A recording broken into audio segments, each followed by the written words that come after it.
So eto na nga po mga kaibigan, finally Casimero Cuadro Alas magkakaroon ng ka-sparring na Japanese boxer first week o bago ang kanyang magiging laban sa Oktubre kay Saul Sanchez.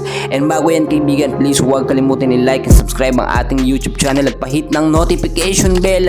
Maraming salamat po. Well mga kaibigan, nakita naman natin ang ating angas ng Pinas Casimero Cuadro Alas ay sunod-sunod po ang sparring na ginagawa ngayon sa kanyang training, kasama na po yan sa kanyang daily routine.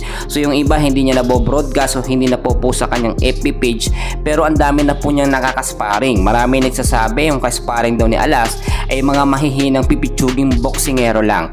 Well, para sabihin ko sa inyo, magkakaroon po ng matinding kasparring na boksingero itong si Cuadro Alas, at ayon sa ating nakuhang update ay Japanese boxer po ito mga kaibigan.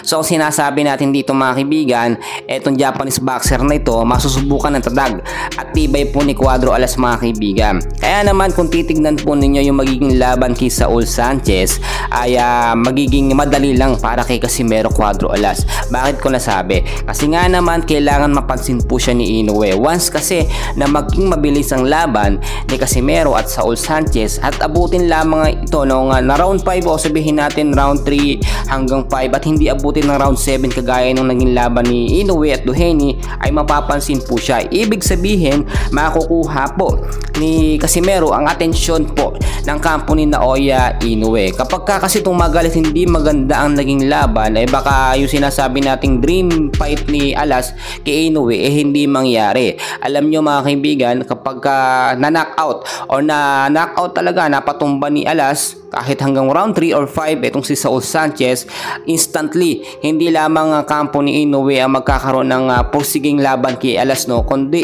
ang mga bigating promoter din mga kaibigan pag aagawan yan si Casimero Cuadro Alas. Kaya yung sinasabi ko sa inyo, sa ginagawa ngayon ng ating angas ng Pinas, malaki ang chance niya na makaharap etong si Naoya Inoue. Sa mga hindi nakakaalam, magkakaroon pa po ng isang laban etong si Naoya Inoue, etong nalalapit po na next year or sabihin na natin pwedeng mapaaga ayon din sa ating nakuhang update.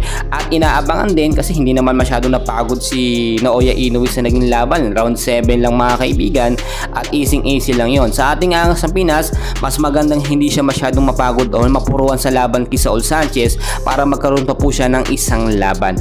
Well mga kaibigan, para sa mga solid supporters po ni Cuadro Alas, abangan natin yung mga matitinding sparring o ka-sparring ni Cuadro Alas sa mga susunod po na linggo. Patuloy ko kayong i-update, and please pakiusap, huwag kalimutin like, subscribe ang ating YouTube channel. Maraming salamat po.